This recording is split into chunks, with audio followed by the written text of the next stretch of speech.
Picture this, you're driving alone on a dark highway at midnight, your fuel's low, no signal, and those same headlights have been behind you for 40 miles. When Rachel Thompson stopped at what looked like an abandoned gas station in rural Nevada, she thought her nightmare was over, but it had only begun. Good evening, and welcome to Spook Feed, where true road trip horror comes to life. Tonight, you'll hear 3 chilling accounts of journeys that ended in pure terror. These are real stories showing how the open road can lead to dark places. Now lock your doors, turn down the lights, and let's begin. Story 1. The Highway Follower. Marcus and Jennifer Caldwell had been planning their cross-country road trip for nearly 2 years. Both were in their early 40s. They were successful professionals who rarely took time off work. This journey from Boston to San Francisco was meant to be a second honeymoon of sorts, a chance to reconnect while exploring the vast beauty of America's heartland. They departed on a crisp October morning in 2022, their SUV packed with carefully planned supplies, multiple GPS devices, and enough audiobooks to last them the entire journey. Marcus, ever the meticulous planner, had mapped out their route with military precision, booking hotels weeks in advance and researching every stop along the way. The first 3 days proceeded flawlessly. They photographed fall foliage in Pennsylvania, toured historical sites in Ohio, and enjoyed farm-to-table dining in Indiana. Jennifer documented everything on her photography blog, posting beautiful images of their adventure to her modest but devoted following. On their 4th day, somewhere in rural Kansas, things began to shift in ways they couldn't quite articulate. It started with their GPS. Both devices began suggesting alternative routes, directing them away from Interstate 70 and towards smaller state highways. Marcus, trusting his technology, followed the guidance. After all, the GPS insisted these routes would save them nearly 40 minutes. The roads got lonelier, turning from a busy highway to a narrow path through empty fields. Jennifer mentioned feeling uneasy, but Marcus reassured her they were simply seeing the real America that tourists typically missed. Then they noticed the truck. A large dark pickup with tinted windows appeared behind them around 2 p.m. At first it maintained a respectful distance, several hundred yards back. But as the afternoon wore on and the landscape grew more desolate, the truck began closing the gap. Marcus attempted to let it pass, slowing down and pulling to the shoulder. The truck slowed as well, maintaining its position behind them. When Marcus accelerated, so did the truck. Jennifer suggested they were being paranoid, that it was merely coincidence. But Marcus, who prided himself on his rational mind, couldn't shake the feeling that something was deliberately wrong. Here's where the story takes a turn that still defies explanation. Marcus decided to test his theory. He made 4 consecutive random turns, veering off their route entirely. Left, right, right, left. Each time the truck followed, maintaining that same measured distance. Jennifer pulled out her phone to call the police, only to discover they had no signal. Neither of them had noticed when they'd lost service, but their phones now showed nothing but no service, despite being in an area that should have had coverage. Marcus's GPS suddenly recalculated, directing them to turn onto what appeared to be a dirt access road. For the first time, Marcus ignored it. But here's what still haunts them. The moment Marcus decided to override the GPS, both devices shut down completely. Not low battery, not a system error. They simply went dark, their screens turning black in perfect unison. The truck behind them accelerated. Marcus pushed his SUV to 70, then 80 miles per hour on the narrow country road. The truck matched their speed effortlessly, its massive grille now filling their entire rearview mirror. Jennifer was openly crying now, telling Marcus to do something, anything. Marcus spotted what appeared to be a small town ahead, perhaps 3 miles in the distance. He focused on that destination, pushing their vehicle to its limits on the questionable road surface. As they approached the town, something remarkable happened. The truck suddenly decelerated, falling back until it disappeared entirely around a curve behind them. Marcus and Jennifer pulled into the town's only gas station, their hands shaking, their hearts pounding. The elderly attendant looked at them with an expression that Marcus later described as knowing, almost sad. When Marcus asked if the attendant had seen the truck, the old man simply said, "Lots of folks come through here saying similar things. That road you are on has a way of attracting certain types of vehicles. "You're lucky you made it to town." Marcus pressed for more information, but the attendant became evasive, eventually walking away while muttering something about territorial roads. Jennifer checked her phone. Service had returned the moment they entered the town limits. When she pulled up their location on her Maps application, she made a discovery that drained the color from her face. The road they'd been driving on, the one the truck had followed them down for over an hour, didn't exist on any digital map. The area showed as blank terrain, with no roads indicated whatsoever.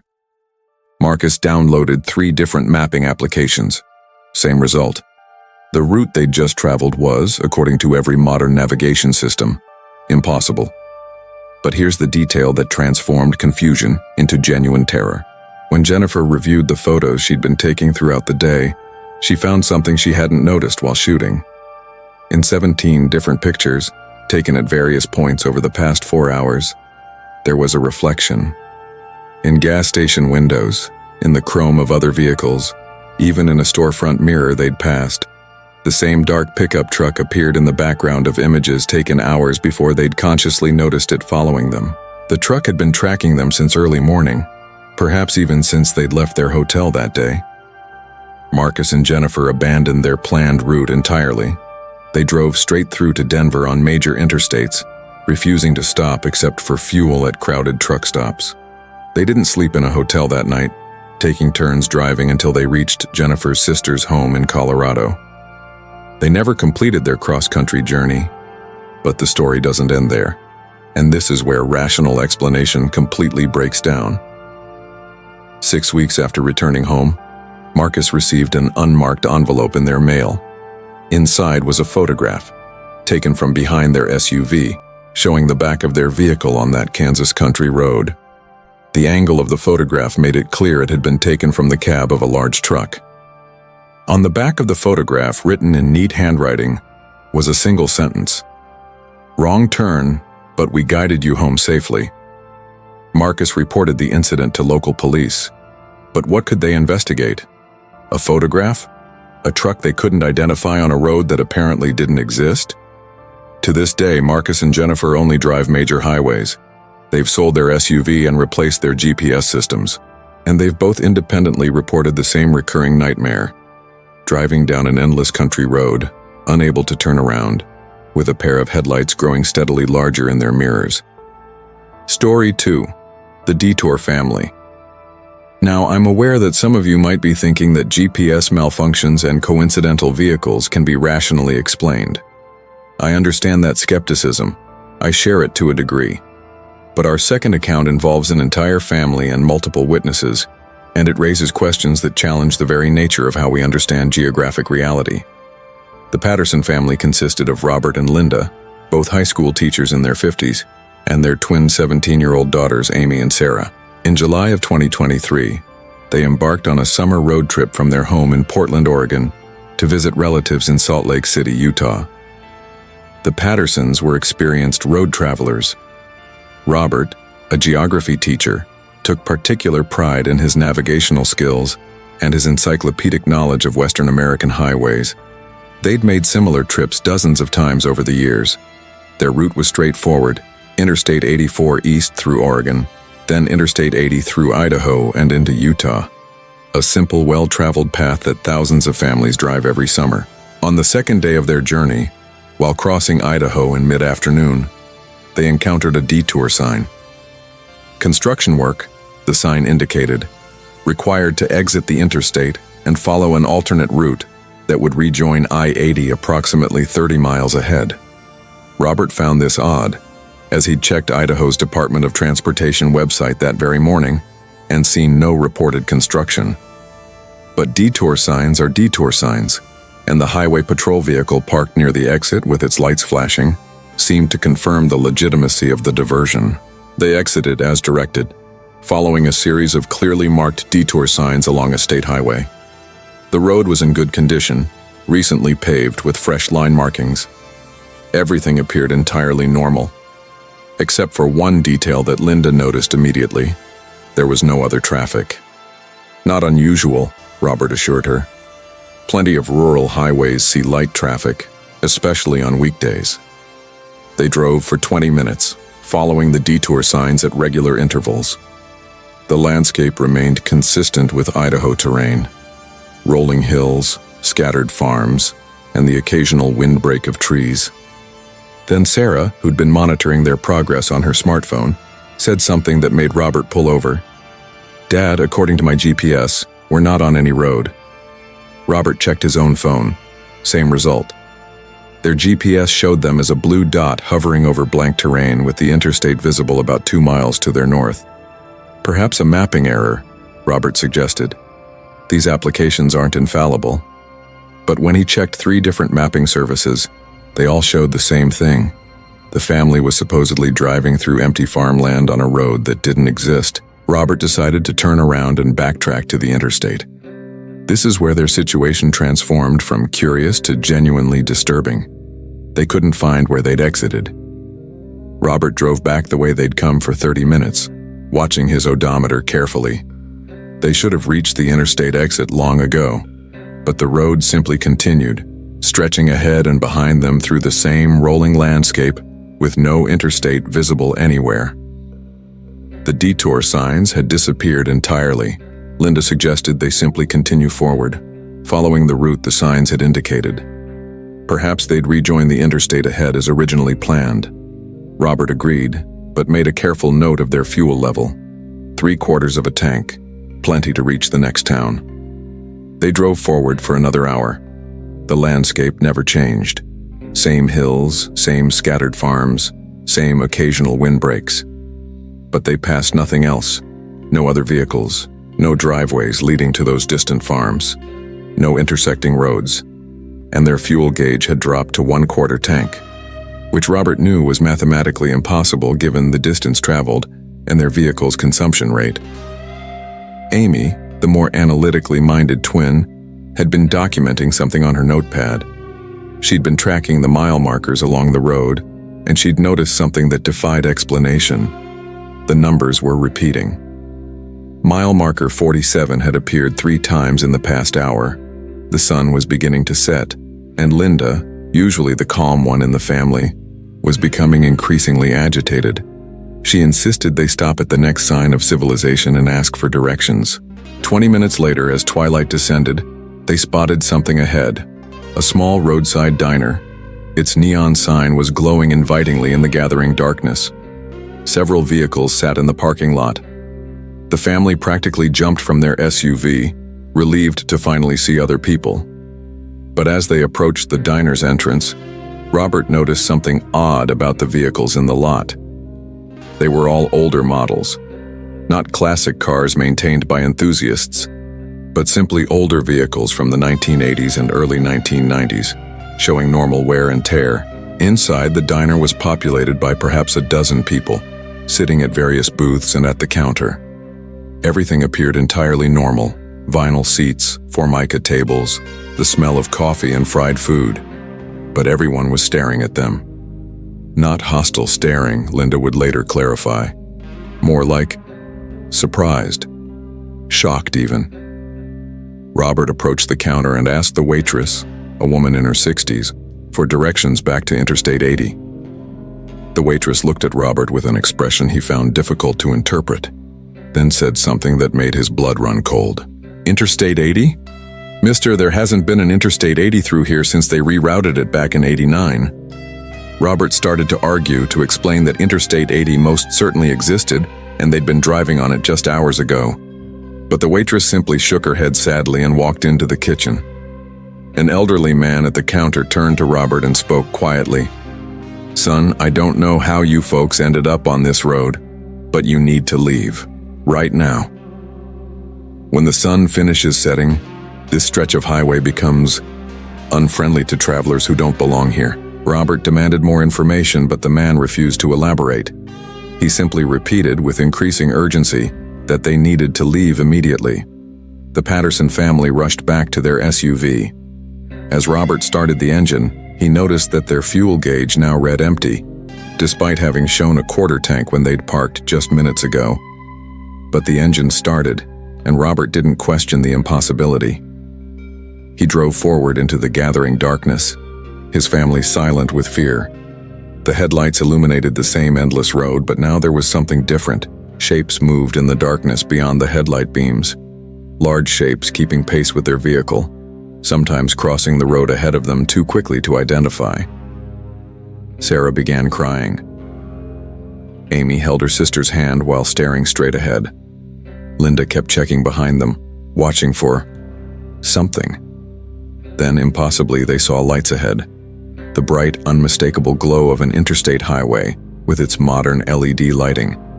Robert accelerated toward those lights, his fuel gauge showing empty, his engine making sounds it shouldn't make. And just as he was certain the engine would die, they reached a ramp that led back up to Interstate 80. The moment their tires touched the interstate's surface, everything normalized. Other traffic appeared around them. Their GPS clicked back to showing their correct location. And their fuel gauge showed exactly the amount Robert calculated they should have remaining based on their morning fill-up. It was as if the past 6 hours had never happened. Except they had. Robert's odometer showed an additional 180 miles that couldn't be accounted for by their actual geographic displacement. And when Amy checked her phone, she found she'd taken dozens of photographs during their ordeal. Images she had no memory of capturing. The photographs showed the same landscape, the same road, repeating over and over. But in several images, visible in the distance were structures that Robert, with his geography teacher's eye for architectural periods, identified as belonging to different eras of American construction. A barn from the 1950s, a farmhouse from the 1930s, a gas station that Linda recognized from photographs her grandmother had shown her, a station that had burned down in 1972. The Patterson family completed their journey to Salt Lake City, but they took a northern route through Wyoming, adding 6 hours to their trip rather than continuing on I-80 through Idaho. They've never discussed that day publicly until now, fearing ridicule, but they've all independently drawn the same conclusion. They somehow drove onto a road that exists out of sync with normal time and geography, a highway that overlays our modern world while remaining separate from it. And here's the final detail that keeps them awake at night. When Robert checked the Idaho Department of Transportation records for that date, he found a notation that I-80 had indeed been closed for emergency repairs on the exact day they traveled, but only for a 2-hour window. The detour had been real, but where exactly had it detoured them to? I need to pause here for a moment, because I suspect some of you are checking your own maps right now, searching for these mysterious roads. I understand the impulse. We want to believe that everything can be explained, that every road leads somewhere mappable and rational. But consider this. The United States has over 4 million miles of roads. Do we really believe every single mile has been properly documented and understood? Aren't there gaps in our understanding, places where the rules we take for granted might operate a bit differently? On that cheerful thought, let's proceed to our final account, which suggests that sometimes the road itself isn't the danger. Sometimes we bring danger with us. Story 3. The Passenger. Our final story requires a different kind of courage to hear, not because it involves supernatural elements or impossible geography, but because it reveals how fragile our sense of safety truly is, how quickly normalcy can shatter. Catherine Wells was a 29-year-old pharmaceutical sales representative based in Atlanta. Her job required extensive driving throughout the Southeast, often alone, often for multiple days at a time. She was experienced, careful, and maintained detailed protocols for her safety. She never picked up hitchhikers, always told colleagues her exact route, checked in at scheduled times, and carried multiple safety devices. In March of 2023, Catherine was driving from Atlanta to Charlotte for a 3-day conference. She departed at 4 a.m. to avoid traffic, planning to arrive by mid-morning with time to check into her hotel and rest before the conference began. The drive along Interstate 85 was routine and uneventful. Catherine listened to a podcast, stopped once for coffee and fuel, and made excellent time. She called her mother at 7 a.m. as scheduled to confirm she was safe and on track. Catherine pulled into her hotel in Charlotte at 9:47 a.m., according to the timestamp on her parking receipt. She checked in, went to her room on the 4th floor, and began unpacking her luggage. That's when she found it. In her suitcase, Carefully placed between her folded clothes was a smartphone that didn't belong to her, a newer model in a distinctive red case that she'd never seen before. Catherine's first thought was that she'd somehow grabbed the wrong suitcase. But no, this was definitely her luggage, her clothes, her belongings. Just this one unfamiliar phone. Curiosity overwhelming caution, Catherine turned on the phone. It wasn't password protected. The home screen showed a photograph that made her hands begin to shake. It was a picture of her, taken from the back seat of her car, showing her driving, one hand on the wheel, the other holding her coffee cup. The photograph had been taken that very morning. The timestamp read 6:23 a.m. Catherine's mind raced through possibilities. Had someone broken into her car while she was getting coffee? But she'd locked it, she was certain, and she would have noticed someone in the back seat when she returned. With trembling fingers, Catherine opened the phone's photo gallery. What she found there still requires therapy for her to discuss. The phone contained 147 photographs, all taken during her drive that morning. Photographs of her from various angles, clearly shot from the back seat and passenger side of her vehicle. Images showing her at the gas station, drinking her coffee, adjusting her radio, completely unaware that someone was documenting her every move. But these weren't just surveillance photos. As Catherine scrolled through them, she noticed something that transformed fear into absolute horror. The photographs were arranged in a deliberate sequence, telling a story. In the earlier images, the photographer had included their own hand in the shots, pointing at Catherine, sometimes holding various objects inches from her head: a knife, a rope, a plastic bag. The message was clear. I could have done anything to you, and you never knew I was here. The later photographs showed Catherine's route, her vehicle gradually approaching Charlotte, with timestamps indicating they'd been taken right up until she'd parked at her hotel. Catherine called hotel security immediately. They contacted Charlotte police, who arrived within 15 minutes. A thorough inspection of Catherine's vehicle revealed something that defied all logic. Her car had been broken into, but with surgical precision. The lock mechanism showed signs of professional tampering, the kind of work that leaves no visible damage. More disturbing, police found evidence that someone had been hiding in her cargo area, behind her backseat where her luggage was stored. They found fiber evidence, DNA samples, and most chillingly, a small cushion that had been wedged in place to allow someone to lie hidden in that space for extended periods without discomfort. But here's what made seasoned investigators visibly unsettled.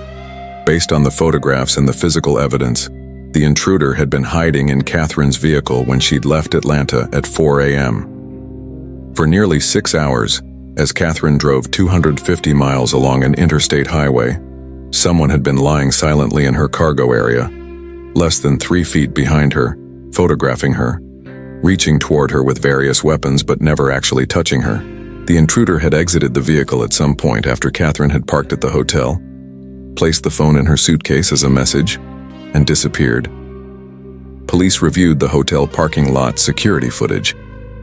They found something that Catherine wishes she could forget. A figure emerging from her vehicle approximately 20 minutes after she'd parked, walking calmly across the parking lot and vanishing around a corner. The figure wore dark clothes and a hood that obscured their face. The investigation revealed more disturbing details. Catherine's car had been broken into at her apartment complex in Atlanta, likely around 3 a.m., an hour before she'd left. The intruder had hidden themselves in her cargo area and simply waited for her to begin her trip. But the investigation hit a dead end. The phone was untraceable, a burner device with no identifying information. The DNA evidence matched no one in any database. Security footage from Catherine's Atlanta apartment complex had been mysteriously corrupted for that specific date. And then the letters started arriving. Over the next 6 weeks, Catherine received 4 unmarked envelopes, postmarked from different cities she'd never visited. Each contained a single photograph, images of her in various vehicles over the past 3 years, all taken from hiding spots within her car. The dates on the photographs suggested this person had been periodically accessing her vehicle and hiding inside for years, perhaps dozens of times, riding along with her on business trips, watching her, documenting her, but never revealing themselves or causing harm. Until now, when they decided to let her know. The psychological assessment Catherine underwent revealed what experts call extreme predatory stalking behavior, where the violation and the fear are the actual goal, not any physical violence. The stalker wanted Catherine to understand how completely vulnerable she'd been, how many times she'd been in mortal danger without ever knowing. Catherine sold her car the day after the first letter arrived. She changed jobs to a position that doesn't require travel. She moved to a different state, changed her phone number, and severed ties with most of her former life. But she's received 2 more photographs since then. One arrived 4 months ago, showing her walking into her new workplace. Another arrived last month, showing her sitting in a restaurant where she'd had lunch. Different vehicles, different cities, different circumstances. But the same message: I can reach you whenever I choose. The authorities remain baffled. Despite extensive investigation, they've never identified the stalker or determined their motives.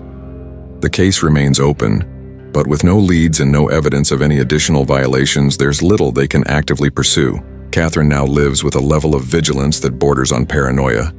She checks every vehicle she enters, multiple times. She varies her routes and schedules randomly. She's installed sophisticated security systems and carries multiple panic devices. But the real horror, the element that keeps her in therapy twice a week, is the knowledge that for years, perhaps hundreds of times, she went about her life completely unaware that someone was watching, studying, documenting her from mere feet away. The horror wasn't in what happened. It was in what could have happened at any moment and what might still happen in the future. Because whoever this person is, they're patient, they're skilled, and they've made it clear that they can reach her whenever they decide the time is right. If tonight's journey into roadside terror has left you both unsettled and strangely fascinated, you're exactly the kind of thoughtful audience we appreciate here at SpookFeed. We specialize in these meticulously researched accounts of real experiences that challenge our comfortable assumptions about the world we think we know. These aren't sensationalized fictions designed to simply shock. They're documented cases that raise genuine questions about the nature of our reality and the limits of our understanding. I encourage you to subscribe to our channel and activate notifications. We publish new accounts weekly, each one carefully investigated and presented with the respect these experiences deserve. And if you found tonight's road trip terrors compelling, I have another journey to recommend. Our video about wilderness camping encounters explores similar themes of isolation and vulnerability. 3 campers share their scariest wilderness stories about nature's hidden dangers.